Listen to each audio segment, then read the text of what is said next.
Thanks for coming. Happy New Year, by the way. I just have to say it because everyone else said it. So great to have you guys here. Ma'am, you have your gloves on. That's interesting. Oh, no, you can have it.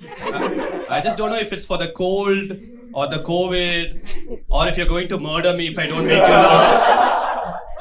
That would be a great incentive for a comedian to be funny, right? Just sit on the front row with gloves on and then a knife showing up your pocket. I'm telling you, I'll be funny as fuck. This is not the first time you're doing Anand, and I have been touring with this whole thing. We toured like 20 cities so far across the country. You didn't know about it, you don't have to clap now. That's fine. It's good to travel with another comedian who is also a good friend. But the problem is, wherever we go, we have to stay together. Don't laugh at that, sir. Just a disclaimer, like both of us are straight. And even if I'm not straight, he's not an option. I have my priorities right. But the problem is we have to stay together, but this is a pandemic, right? So we can't stay in shitty places or backpackers hostel.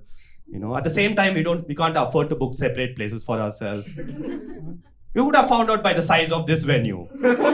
This is our awqat. You know? But the problem is if we book a place that's slightly fancy and romantic, we have no idea what to do in that room. Not even kidding, we went to Kochi for a show, booked a Oyo room, and as soon as we entered, we found out that there were 2 peacocks on the center of the bed. Peacock, swan, I don't know what that shit is, but you get the point, right? That towel art they make. Dude, like, I don't know, like, sometimes I feel bad as a comedian, as a profession, but whenever I think of it, I remember there was a guy in Kochi who made 2 peacocks out of towels for Anand and Navin. And the fucked up thing is, these 2 peacocks were on the center of the bed and they were kissing each other. We went inside, looked at the peacocks, we were like, hey, we are not going to disturb them. They have a better romantic life than both of us put together, man. I immediately took off my wallet, took my condom off and gave it to the peacocks. I'm like, you have sex. You guys have been like decent audience, like, you know. The comedians who came up, like, they were reviewing you guys outside. Anand was like, they were a 6 on 10, I would give them. Whatever I made on comedy last year, it's going here for this setup. So if you guys don't laugh, like, I will kill with the knife she has, you know, I kill myself. I'm like, this is not going to be worth it. It's good, man. But has anyone seen me before, like live or on YouTube? Few guys have, others. That guy said like, no, not at all. Who are you? I didn't even know you're a comedian. Even now I don't know. But for the others, like, I have a video on YouTube that has like 6.5 million views, okay? But which is a good thing, right? Like now I have few fans. But the problem is all these few fans think I have a lot of fans. Which is not a great position to be in. Recently, a couple came for my show, okay? Before the show, they spoke to me. They were like, hey, Navin, big fan, great jokes. And then they walked inside the venue and they realized they were the only 2 people at the show. And the guy started looking at me like I cheated him. He was like, oh, you're the Harshad Mehta of comedy, man. This should be on the newspapers tomorrow. This is a scam. At least he didn't say anything. The girl actually stopped me in the middle of a joke and asked me, hey Navin, why didn't you tell us that there were only going to be 2 people at this show? And I was like, do you think that was my plan of action? Every morning I wake up, I'm like, 2 people tonight I'm going to perform for. That's a sad part. Like, but all these few fans also think like, you know, I'm a busy person as a comedian. You know? I'll tell you, I know this because someone recently texted me on Instagram and said, hello sir. I know you will be too busy to read this. I will repeat that, okay? Hello, sir. I know you will be too busy to read this. And I was like, dude, I'm so idle. I read this message even before you sent it to me. The moment you decided to text me, I got up. I was like, someone is going to text me tonight. Open my Instagram already. I read the message and I felt sad for that guy. Because this is social media, right? Which means not only I have seen the message, but he has seen that I have seen the message. And that's horrible, right? Because I don't have a lot of fans, but I'm a fan of a lot of people. Imagine me messaging Sachin Tendulkar saying, "Hey Sachin, big fan." And I see a scene notification within 2 minutes. I will send another message. "Hey man, not a fan anymore. Fuck off, dude. Do something better, man. Train Arjun Tendulkar.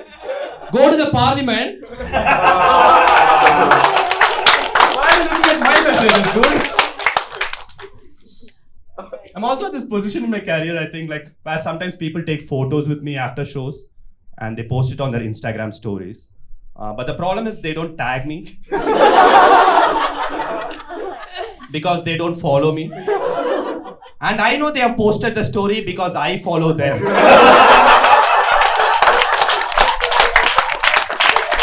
I'm like, bro, I'm putting heart emoji and all. At least now tag me, no? I'll tell you the worst message I've gotten on Instagram though. One day after a show, the next day a guy texted me on Instagram saying, "Hey Navin, I came for your show last night."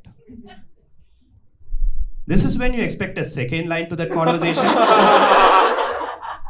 I expected a second line, but there was no second line to that entire conversation.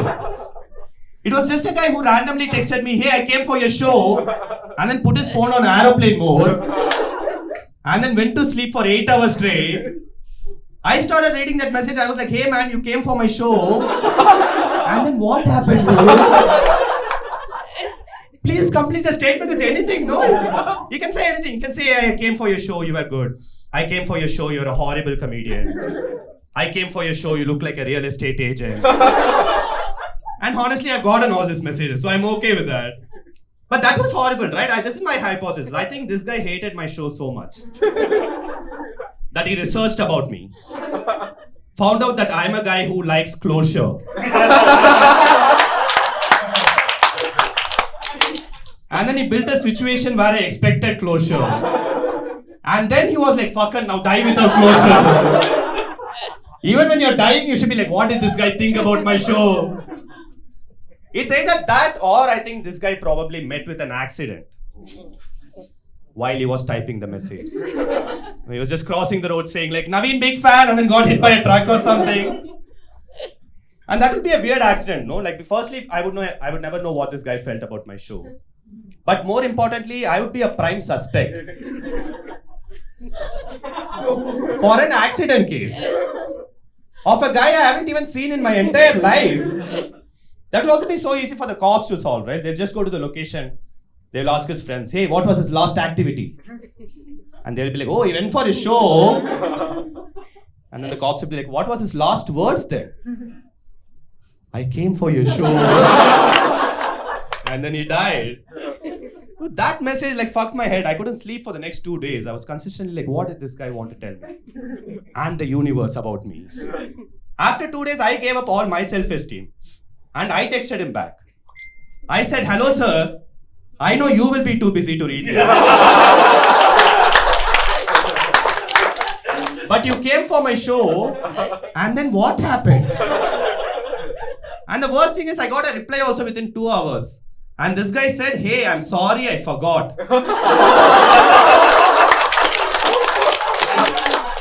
And then I got my closure. I was like, "Oh, my fan is an Alzheimer's patient. That's why they don't reply to my texts, I guess."